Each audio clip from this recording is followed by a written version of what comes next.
Jessie, woo, VBS. I just turn the water on. Big old flex. You never saw before. Chasing me like waterfall. What's up, y'all? Welcome to another episode of Jessica with Things, y'all. It's your sister, Jessie Woo. How are y'all doing? Happy, what day is it? April 8th. Happy April. My Lord. It's been a long year so far. April has been a long year. It's been a lot going on. It's been a long, it's been a long year, y'all. I just, am I the only one tired of 2025? I'm tired. I'm tired. It's a lot going on, but we just gonna keep pedaling through, y'all. Anyway, thank you so much for joining me for another episode of thejessiecouplethingspod podcast. Now, before we move forward, y'all subscribe. Y'all subscribe to me on every platform that streams podcasts. If you are not, please, if you are the Apple People podcast on Apple Podcasts, hit follow. If you're the Spotify people on if you a Spotty person, go on Spotify and hit the Spotify follow button so you can follow Just a Couple Things on every platform that streams podcasts. You know, wherever you are listening to me, make sure that you hit follow. Also, if you're watching me on YouTube and you see the visuals, I ain't put on this green dress for nothing. Hello? I need you to subscribe, okay? And so that you can get a new episode of Just a Couple Things every time it comes out, y'all. My goodness. My last episode was so good. Shout out to Britt from Love is Blind. That episode has been doing really good. Really happy that I got to, platform her and share her story. This week is just me. It's just me, y'all. How you doing? It's me, your sister. Let's just get into some things, child. Let's get into just a couple things, y'all. Before I get into the stuff we're going to talk about today, I did want to talk a little bit about something very random. So I was watching Half and Half, right? And I was just thinking, dang, Half and Half is one of those sitcoms that's not only underrated, but I feel like their theme song is so underrated. You guys know I'm a big theme song person. And when I was watching Half and Half, I was like, damn, the theme song was such a hit. Let me bring up the lyrics. Hold on, Half and Half. Okay, yeah. So here's the theme song for Half and Half. Do y'all remember this? Through this journey of discovery, finding you and finding me, finding you and finding me. Now that I have someone special who brings out the joy inside of me. Do y'all remember that song? Like that Half and Half theme song was so good. What always made the Half and Half theme song even better to me was, remember in the opener where they show what is that when they show the theme song being played and the cast is coming up or whatever? I can't remember what they call that. Do they call it the opening credits? I don't know. But it was always the way Dee Dee and Mona would come in when the chorus would come in. And, Dee Dee, she was the sophisticated sister, and then there was Mona.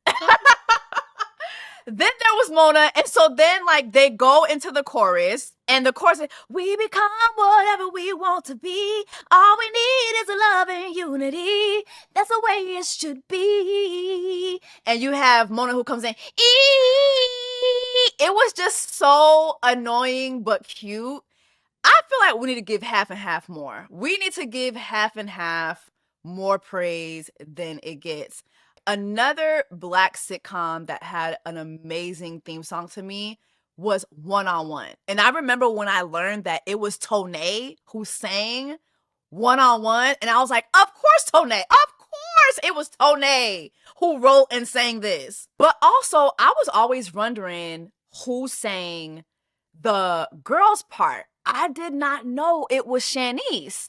Did y'all know it was Shanice? I didn't know that. And of course, that should have made sense because it's definitely giving Shanice on the song, but I don't know why I never looked into that. But anyway, do y'all remember the One on One theme song? Sometimes in this life, you can feel all by yourself. But I have a partner when I can't trust no one else. So don't isolate yourself when there's nobody around. I'll be there for thick and thin. What a true love that we found. I can't get I'm not Tone, I'm not Shanice, okay? But baby, it was the end of the theme song for me. 101, yeah, yeah, yeah.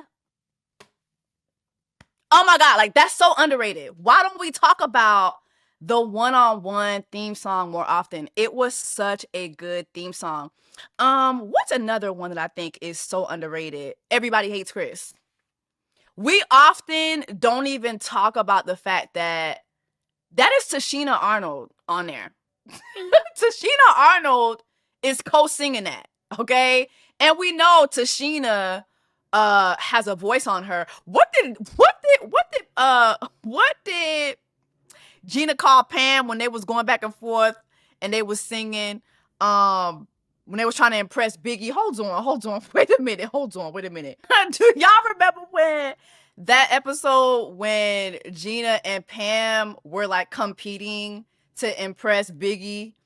And Pam she comes into the apartment. She's like, Gina, what's up? And she's like, bitch, I heard you the first time, phony Braxton.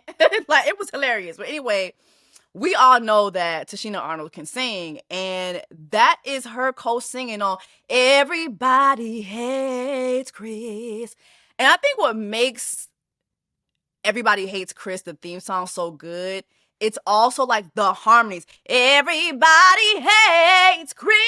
And you have the, it kind of gives good times. Is it just me or it kind of gives good times? I don't know. But anyway, those are like just 3 Black sitcoms that I think had very underrated theme songs. Let me know. Drop in the comments and let me know if you agree. But anyway, y'all, so many things have happened since the last time we sat down together, baby. We had the hands-off protest that happened over the weekend. It was on April 5th. Black people was like, yeah, we're not coming. Baby, we not coming. Y'all got this. Okay?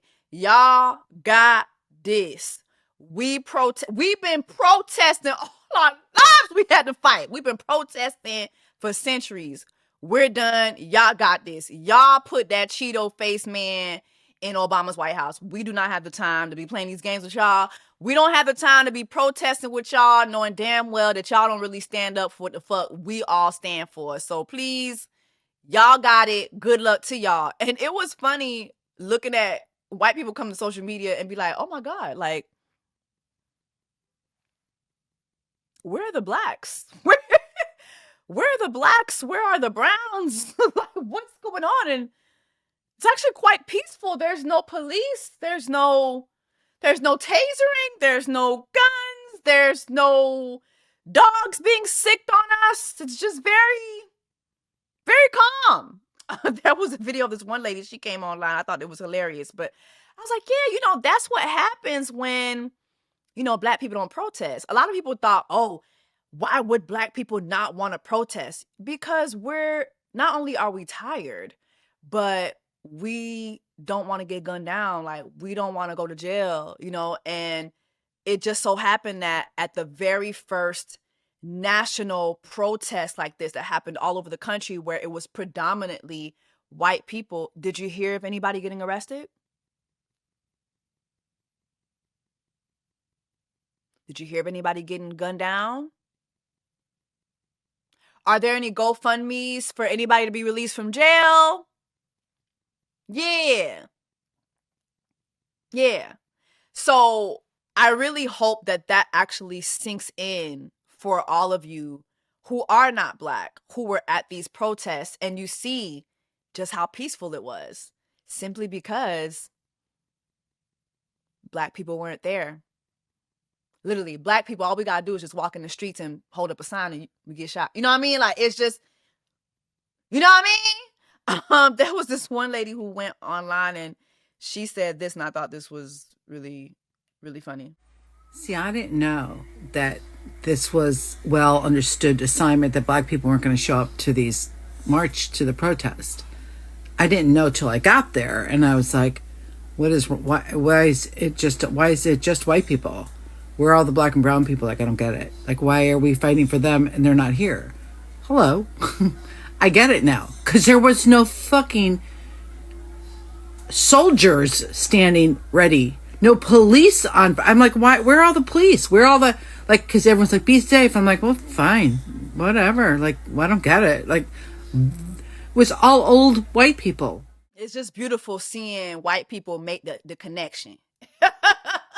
The continents are meeting for the white people. They are realizing what we said all along, which is literally all we got to do. Like, we literally just want to come and protest and be still and, you know, fight the power, but not actually fight nobody. And white people have the luxury of literally going up to Nancy Pelosi's office and, you know, taking the shit on her desk, you know what I'm saying? And just not going to jail, not getting shot. But let black people be involved in something like that. We're done. We're dead for. So yeah, there was this video of one lady who went down to one of the hands-off rallies. And just so you know, the hands-off rallies, the hands-off protests were, you know, protesting against Trump and everything that's been going on. Him and Elon Adolf Hitler Jr. Musty. You know, so people are protesting this current, I don't know what the fuck you want to call it, whatever Trump got going on in Barack Obama's White House. If you want to call that administration, feel free. But anyway, the hands-off protests were protesting, you know, Donald Duck. And there was this one lady who shows up to a protest. And she's a MAGA lady, and she shows up and she does it.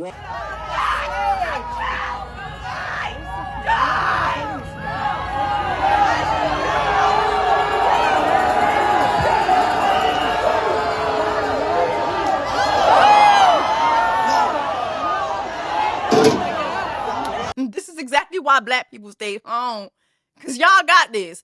But not only that, is you at the hands-off rally. You see everybody, you know, it's signs saying, suck my Tesla coals. Read the room, bitch. Read the room, okay? This is not MAGA country. And here your MAGA ass get up to the podium and you want to say some bullshit, and then you got somebody great-great-granddaddy walking up to you with a shirt that says, I am a weapon. A slow and steady walk to knocking your ass into next week. Like, girl, be for real. We really need to just be for real, okay? Another sighting at these protests, actually, this wasn't really a sighting per se, but we had the case of Bouncy House Becky. There was a woman by the name of Megan Gilman, a white woman. She went to the protest for the very first time, and she got on Thread. She gave her Yelp review. Let me read some of her reviews. She said, thoughts from my first protest. My kid was bored. I don't think it would be too hard to arrange a bouncy castle or something.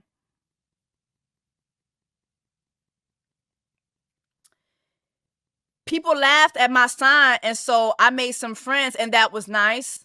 And third thing, IDK. I think there should be more singing. Overall, for me, it was 8 out of 10. Would do it again.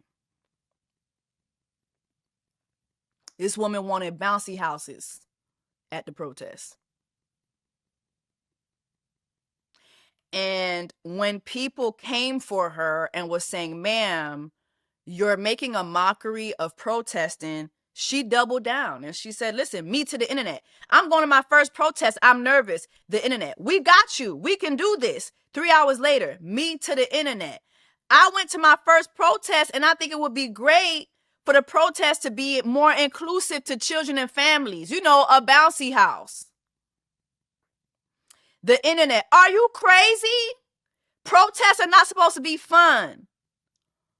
She doubled down, right? And all I did was simply repost this.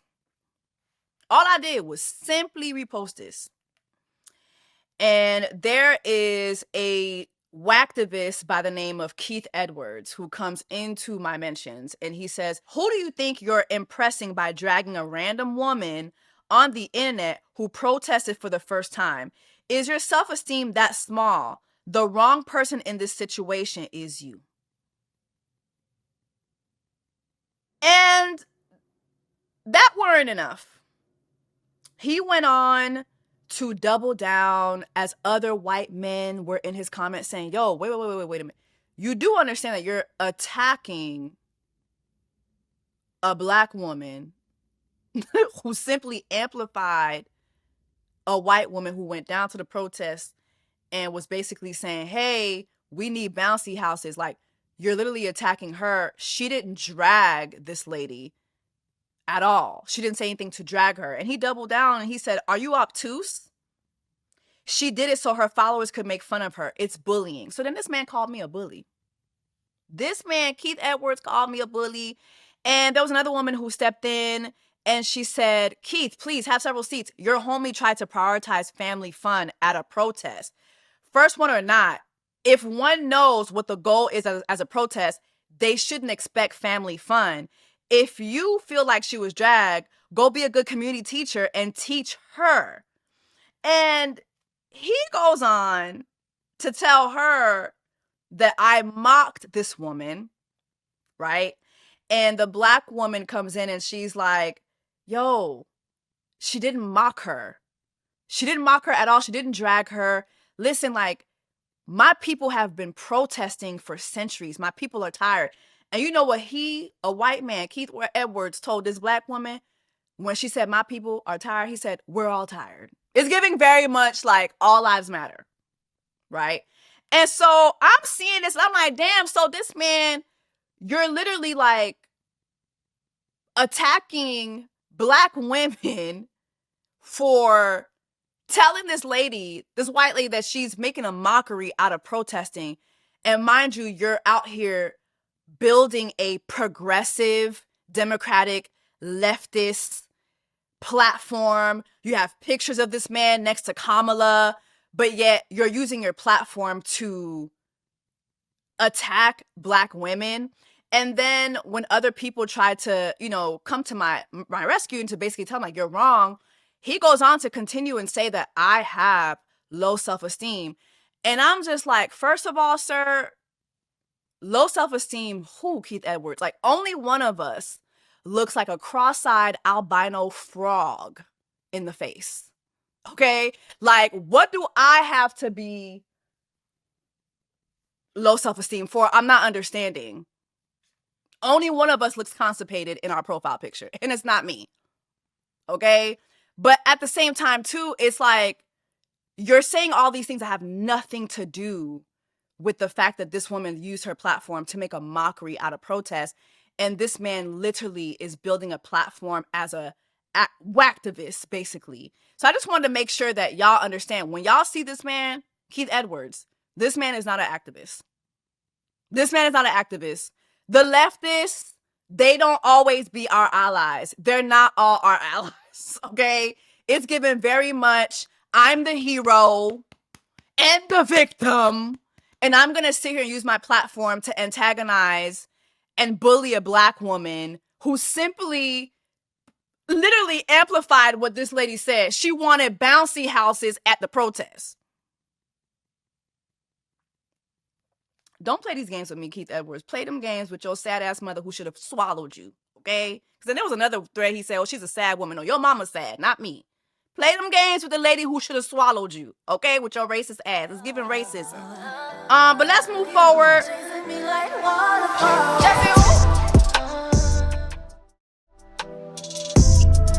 All right. We still in Just a Couple Things, y'all. Let's talk about what the fuck did I just watch? Because I have a whole lot of thoughts. I watched so much over the weekend. I'm still watching The Righteous Gemstones. And now I'm on season 4. And what's the guy's name? Because he's actually on White Lotus too. Walton Goggins. The range that this man has. On Righteous Gemstones, he's honestly my favorite character. He plays Baby Billy, and honestly, I I just can't even begin to describe the character that he portrays.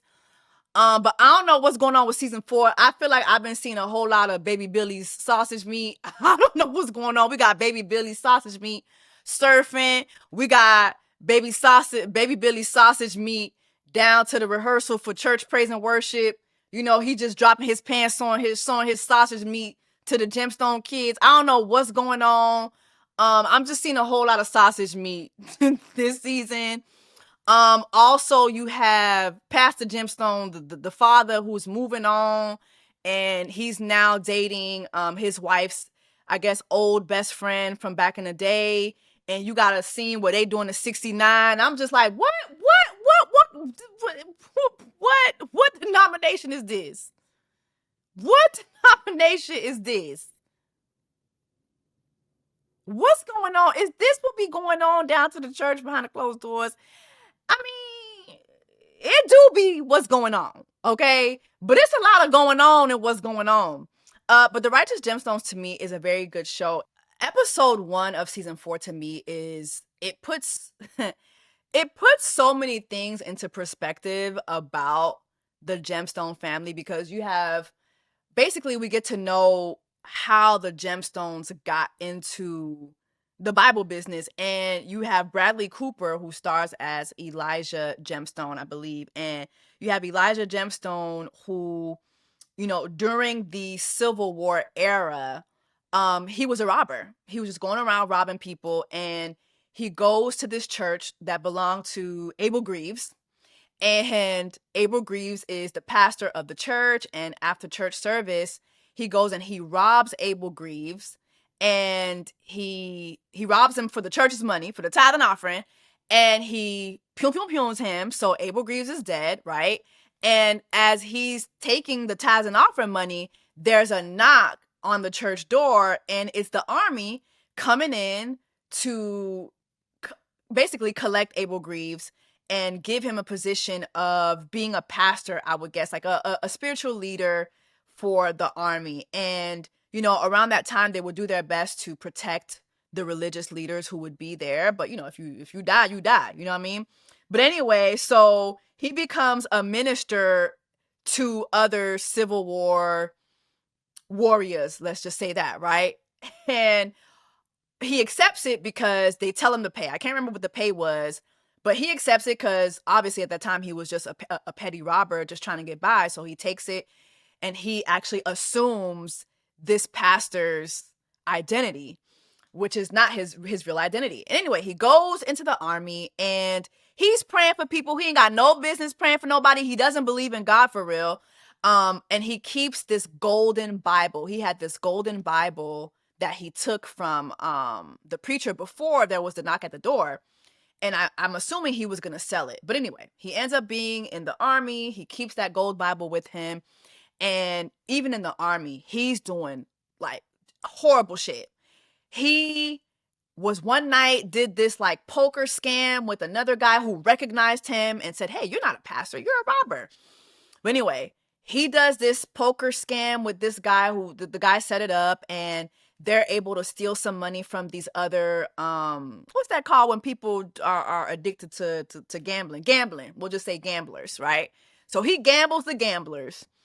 And when he's done gambling the gamblers,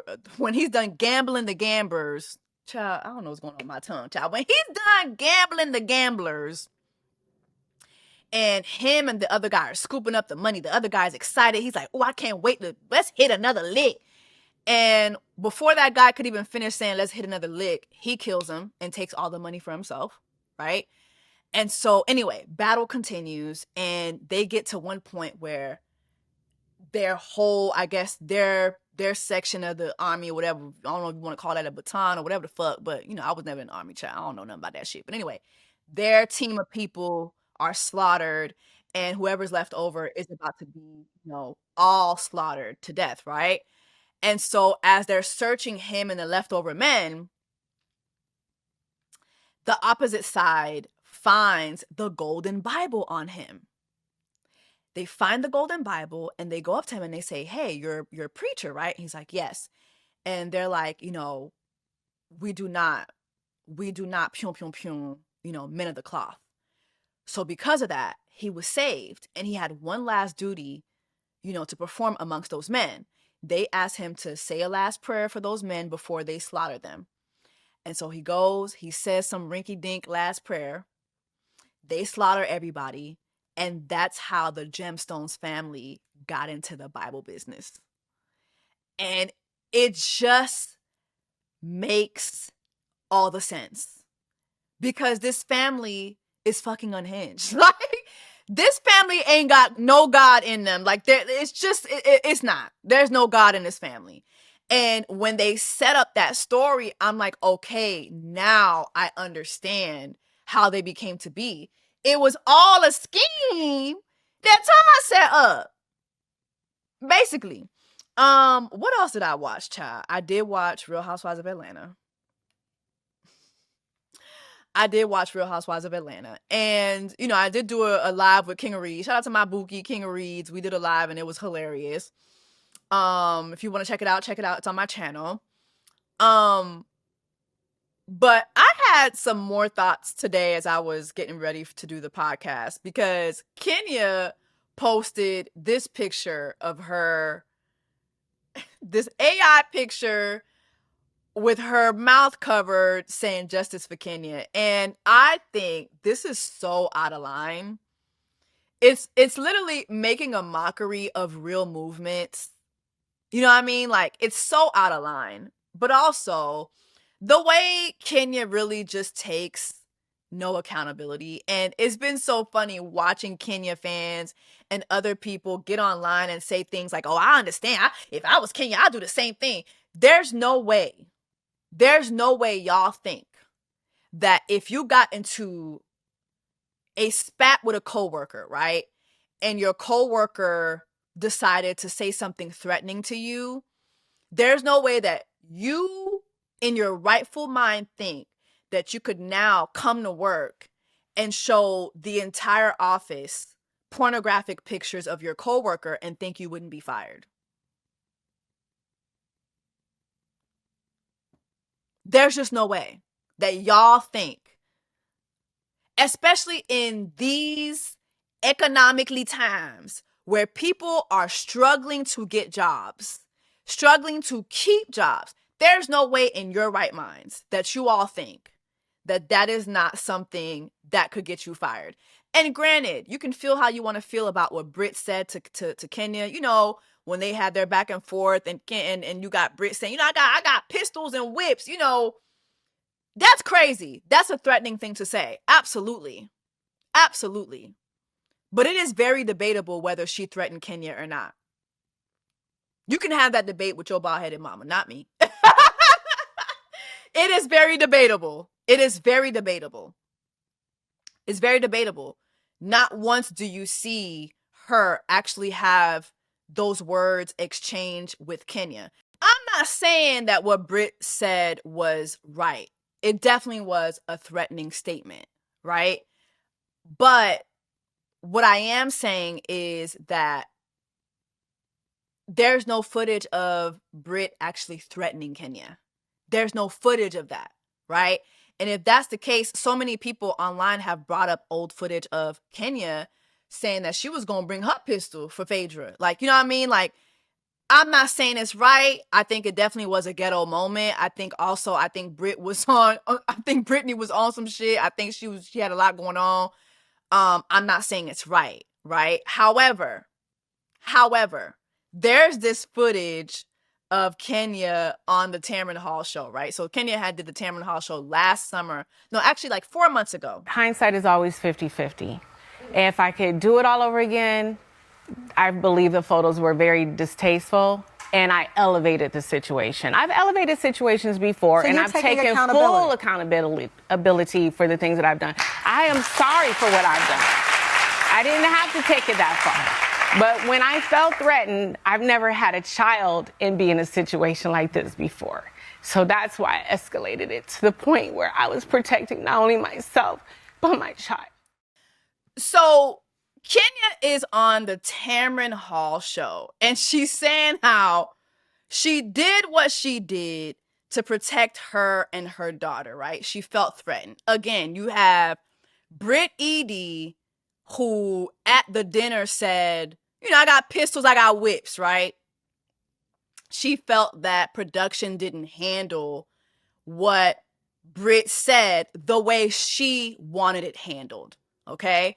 And so she took matters into her own hands. She says this on the Tamron Hall interview, right?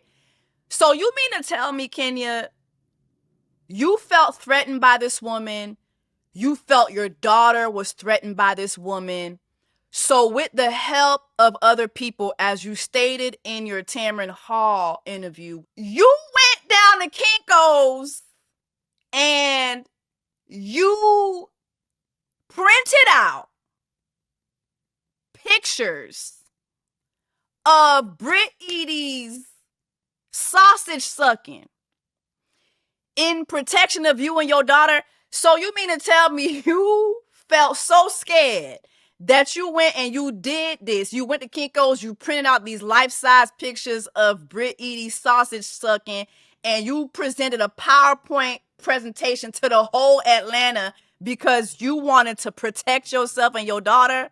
Wouldn't that make that lady want to shoot you even more? Wouldn't that really make Britt go reach for her pistol even more? Like, what are we doing? What are we doing? And you knew she was coming. You were told by production she was coming. And when I watched back the Tamron Hall interview, she says production didn't handle it the way she wanted them to. You know, she feels that they were making her seem like a black Karen. And I can understand, like, I can empathize with her. But let's just keep it a buck. Like she says in the interview, she took matters into her own hands. This is what you get fired when you take matters into your own hands. Okay? There's no way I'm going to believe that Kenya Moore was so scared that Britt Edie was going to pistol whip her into next year to the point where she wouldn't be here for her daughter. She was so scared of Britt that she went down to Kinko's and printed out life-size pictures of Britt's coochie, life-size pictures of Britt's sausage sucking. She did this all because she was scared for her and her daughter's life. Absolutely not. I'm sorry. Can we be for real? Can we please be for fucking real? And again, this is not me saying what Britt Edie said was right. Just for those of you who are not listening, I'm not saying what she did was right. But what I am saying is what Britt Edie said was in the moment. She was upset. It was in the moment. What Kenya Moore did was go home, find these pictures, print these pictures out, set them aside at her salon opening. Mind you, she's $400,000 in the hole for Kenya Moore Hair Spa. You ain't got nobody doing hair. You ain't got nobody taking no appointments at the front desk. I don't see nobody getting their hair washed. I don't see nobody getting a press and curl. I don't see no flat iron. I don't see no smokes from no curling iron. You are not serious. You are not for real. Let's be for real. Let's be for real. We have to be able to tell people when they're not being for real. Now, if Kenya Moore, if they was down to a dinner scene and her and Britt Edie was going back and forth and she was like, oh, this you? Okay, hold on, Miss Sausage Pistols. Is this you? That's different. That's different. She could have got away with that. She could have got away with that. She could have got away with that. But you doing the PowerPoint presentation for the whole Atlanta, you got people in there recording the shit with their phones so they can go back home and, bitch, let me show you what the fuck Kenya Moore did down to the salon opening. Let's be for real. That's illegal. There are laws that state you can't do that down to your job. You're in the workplace. As soon as them cameras go up. When cameras go up, you're in the workplace, man. Be for real. Let us be for real. Drop that in the comments. Let me know your thoughts. I mean, again, not saying what Britt Edie did was right, but Britt, what she did was in the moment. Kenya, you rehearsed that. You went home, you rehearsed that, and you thought it was a hit. The White Lotus finale. Alert, alert. This is a The White Lotus finale alert. You've been warned, okay? Move forward with caution. The White Lotus finale. I have so many thoughts.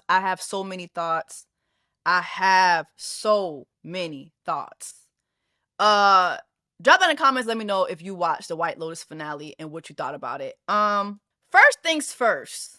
The brothers. Let's talk about the brothers. Saxon and Lachlan. Remember the last episode, they both came to the realization that they had the sex. They had the sex with each other. Okay? They had a whole threesome with a woman, and the woman got them to get into, they had the sex with each other, basically, right? And so you have Saxon, who was having these very dooming flashbacks where he sees his little brother jacking his sausage, and he's trying to submerge them thoughts, and he can't submerge them thoughts, but because the thoughts just keep resurfacing. And then you have Lachlan now, who starts to get the images in his mind, and he's shocked, right? And so they finally have this conversation after avoiding each other for a minute. And Saxon is like, why were you handcuffing my sausage? And Lachlan's response to that was, I'm a people pleaser. I was hunching. And at the time that I was hunching, you wasn't getting no action. So I wanted you to be pleased. So I'm a people pleaser. And that's why I jacked off my brother. This is the White Lotus. Daddy Ratcliffe tried to kill his entire family. He cannot just come to terms that, when they get back, they are not going to be living the life that they once lived. And remember, Victoria, a couple episodes ago, she was like, listen, I'm at an age where I would not be comfortable not living the life that I live. I'm a rich bitch, and I need to be a rich bitch for the rest of my time here on this earth. Okay? She made that very clear to her husband and her children. So Daddy Ratcliffe made poison pina coladas. Okay? He made poison pina coladas for the family. He passed the drink around, and immediately everybody's like, damn, this shit tastes like ass. What the fuck we ain't never had no ass tasting, pina colada. What the fuck is it? He like, just drink it up. All of a sudden, he starts slapping the pina coladas out of everybody's mouth. Okay? Abruptly. So that ends the evening. The next morning, you have Lachlan, who goes into the kitchen, to the blender, where Daddy Ratcliffe was blending out his poisonous pina coladas. He goes to make himself a muscle milk shake or something like that, protein shake. You know how y'all men do with y'all damn protein shakes. He makes a protein shake. He doesn't clean out the blender. Like, we have to have a conversation, y'all.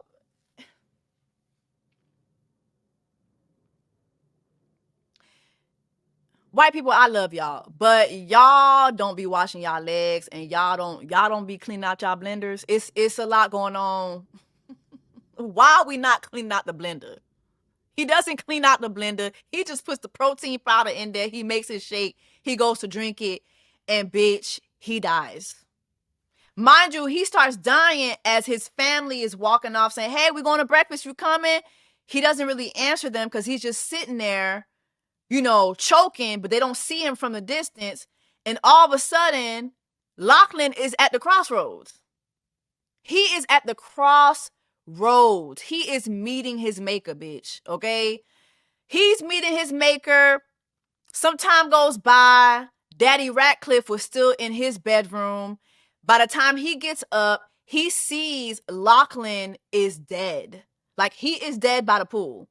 And it took a minute for him to, die because he was just choking and shit by the pool. So by the time Daddy Ratcliffe gets to him, he's dead, right?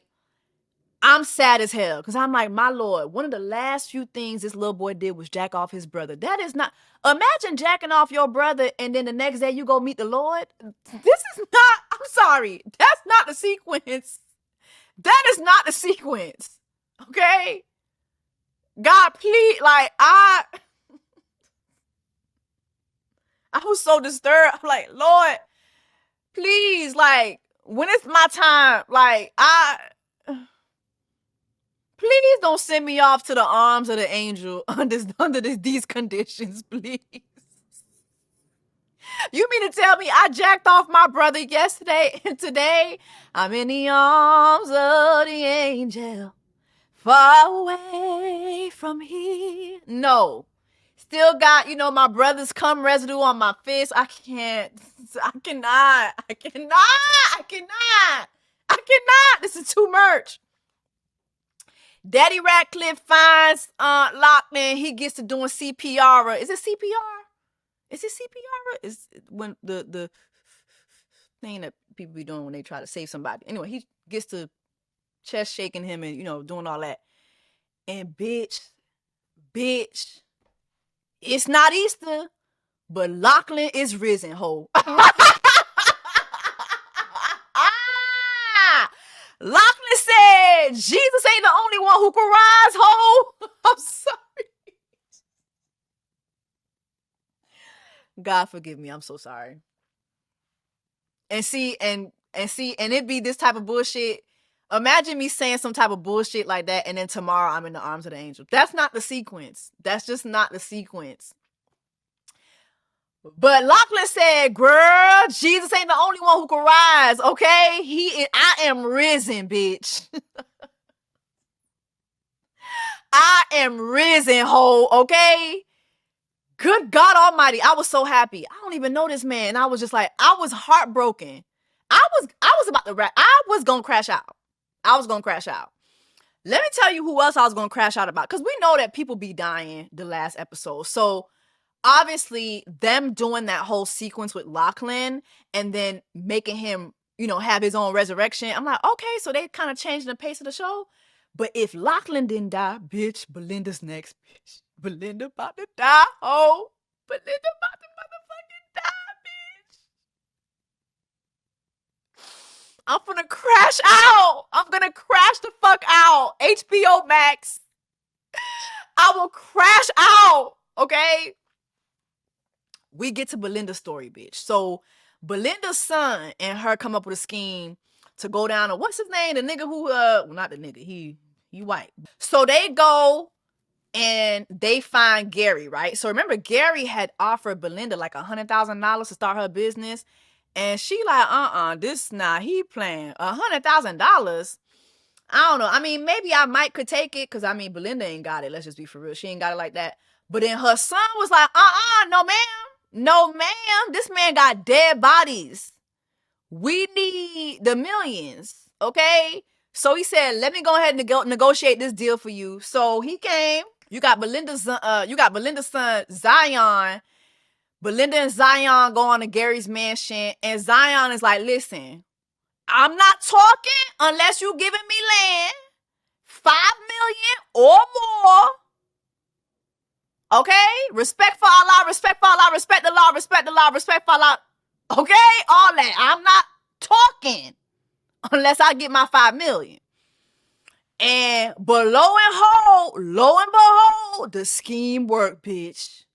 Belinda got her $5 million. Belinda went on down to Porn Shot. Side note, Porn Shot, really? What's going on with the Thailand name? You got Gay Talk, Porn Shot. What's next? What is next? Okay? Clitorisy. What's going on with the names down in Thailand? Y'all got a lot going on over there in Thailand. I will be visiting soon. But anyway, she goes down to Porn Shop. Porn Shop's like, listen, I look forward to keeping in contact. Let's keep this going. And she's like, I'm so sorry. My circumstances have changed for the better. My circumstances have changed for the better. Listen, we're going to manifest that. Just a couple things, we're going to manifest that. We are manifesting a My circumstances have changed for the better, April. We are manifesting my circumstances have changed for the better rest of 2025.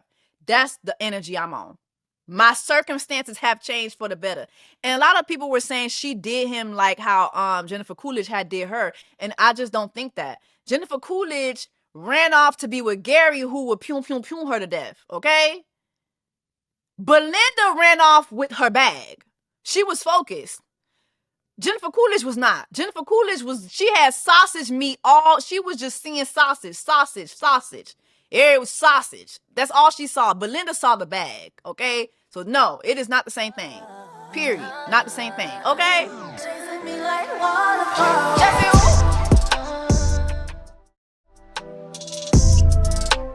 Let's talk about the Three Stooges. You have Lori, you have Kate, you have Jacqueline, and, Jacqueline kind of apologizes to Lori, right, for what she did. And I say kind of because, honestly, I think when you give an apology, you have to be specific. If you're not specific about what you're apologizing for, bitch, it's not an apology. If you're not specific about what you're taking accountability for, bitch, you're not taking accountability.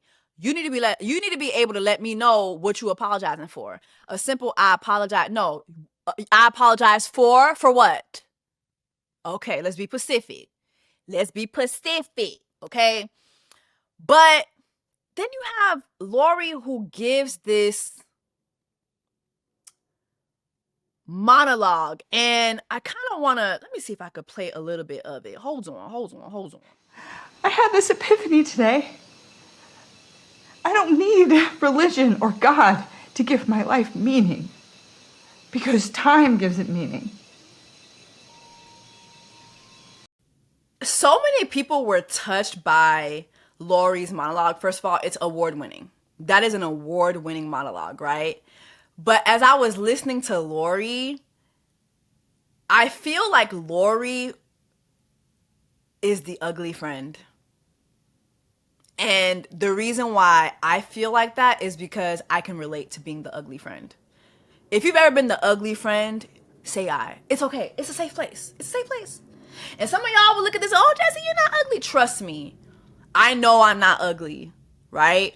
But just because I know I'm not ugly doesn't mean that everybody feels that way. And there have been times in my life where it's been very, very apparent that I am the ugly friend, that I am the least important friend, that there's a totem pole and I'm all the way down here.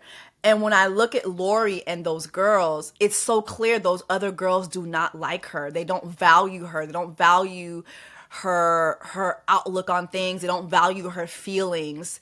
But she is vying for their attention, so much so that she's okaying the fact that Jacqueline slept with the man that she was trying to set her up with the entire time, right?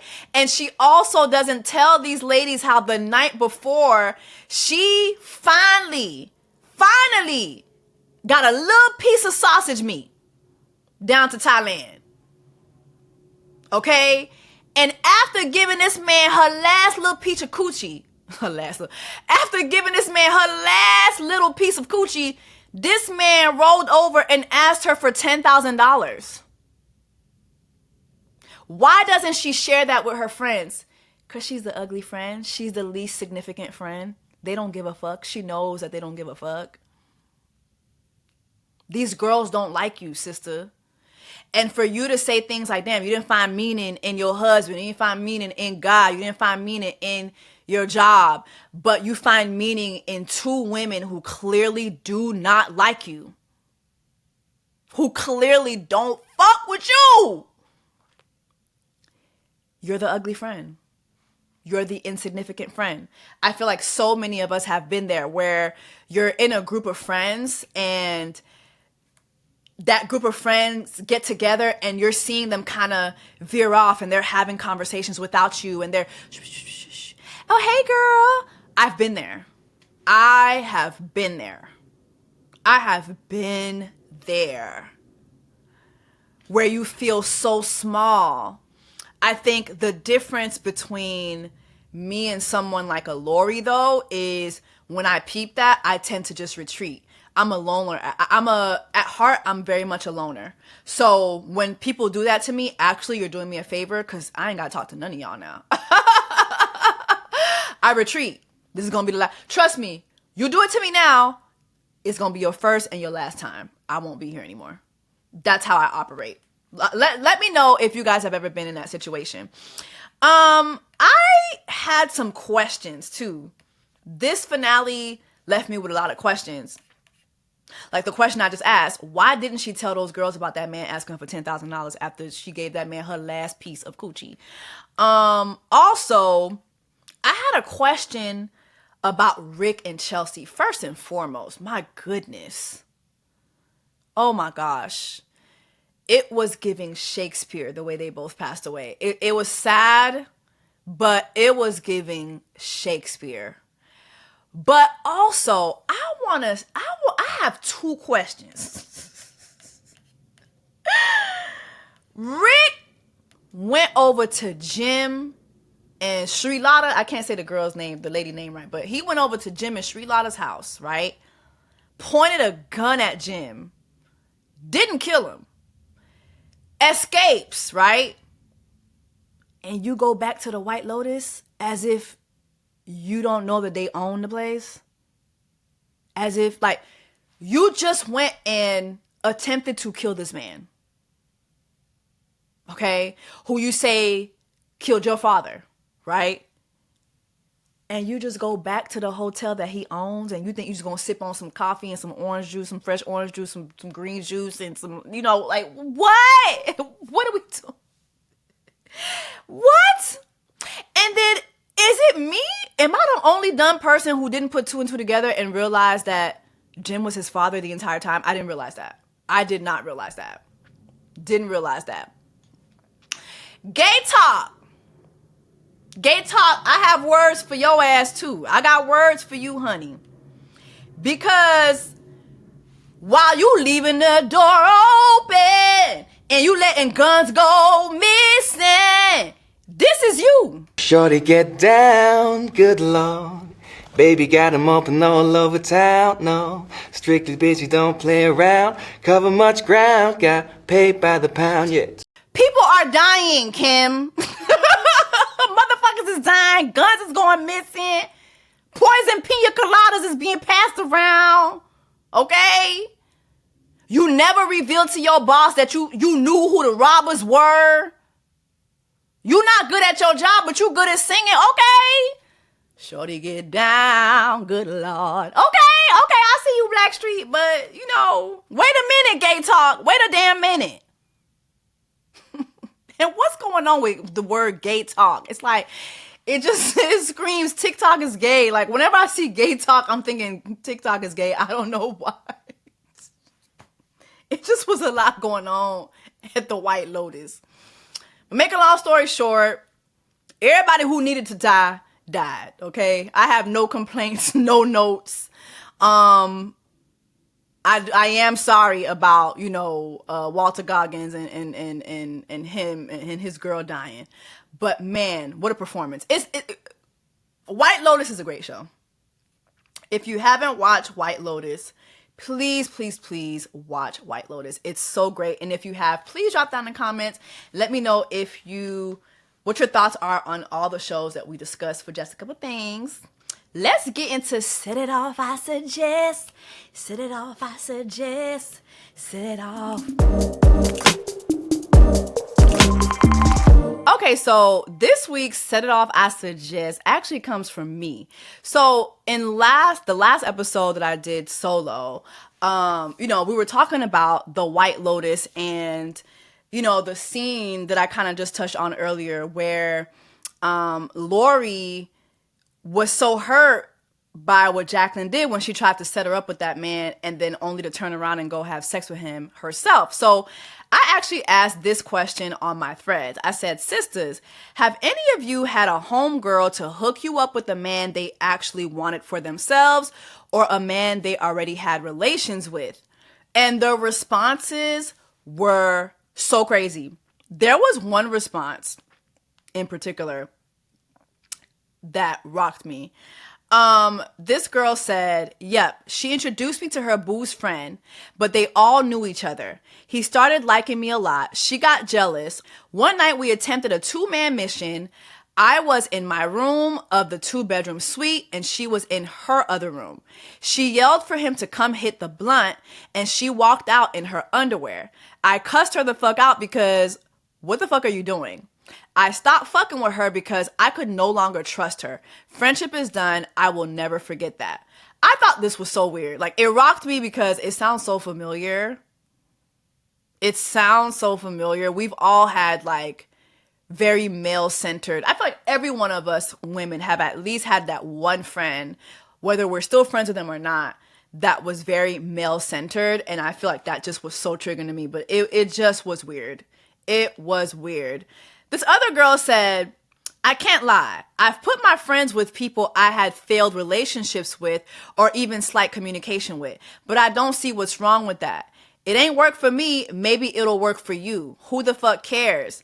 And I said, why would you fix up your friends with men that you've had failed relationships with?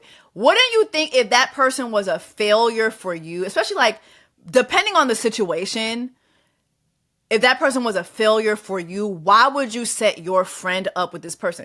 Like, as a woman, right? I know, like, whenever I have had or been in relationships that failed, you know, you're talking to your homegirls about it. Like, girl, let me tell you what this motherfucker did now. You know what I mean? So your friend has all the insight on all the bad things that you've experienced with that man. Why would you want to pass it on? Why? Why would you want to pass that on? This other girl wrote, yeah, I had my older sister do it. Hold on, I forgot what this said. This is crazy. Yeah, I had my older sister do it to me. I don't know if she still wanted him for herself, but she definitely went on a couple dates with him and he brought her stuff. And it was this big secret that supposedly everybody was keeping away from me. He ultimately got drunk and told me.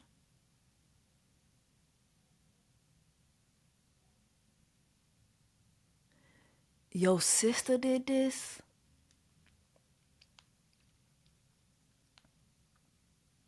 I can't.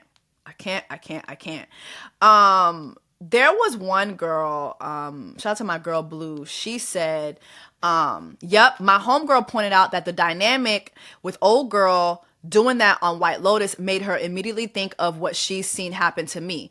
Women who feel a way about the caliber of men you pull will often try to connect you with a man they feel they can take from you at will.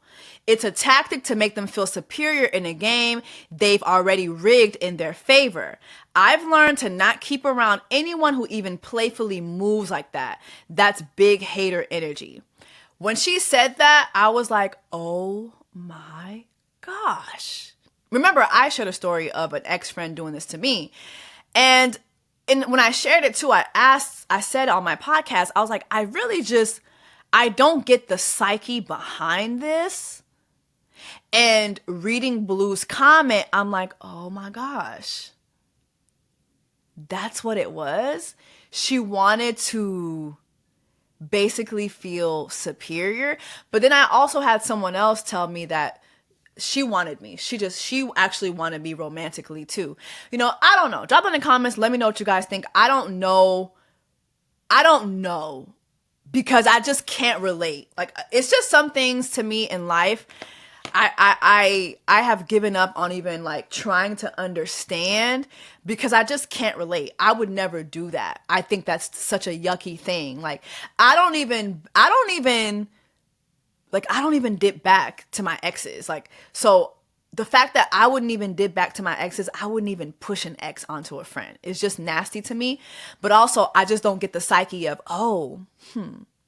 I hate you so much that I'm going to fix you up with somebody who I know that I can take away from you. But I don't discount that is the psyche of a lot of women. I don't discount that. And when I look at White Lotus, and I look at the Lori and the Jacqueline, the dynamic of them, and I said, to them, like, Lori's the ugly friend. It definitely gives that is what Jacqueline was trying to do to Lori. Anyway, drop that in the comments. Let me know your thoughts on everything we discussed today for just a couple things, y'all. Make sure that you subscribe to me on YouTube so you can see the visuals. And again, make sure that you follow me on every platform that streams podcasts. I am your sister, Jessie Woo. Take care of yourselves and each other, and I will see you next time. Bye. Chasing me like waterfalls. Jessie Woo.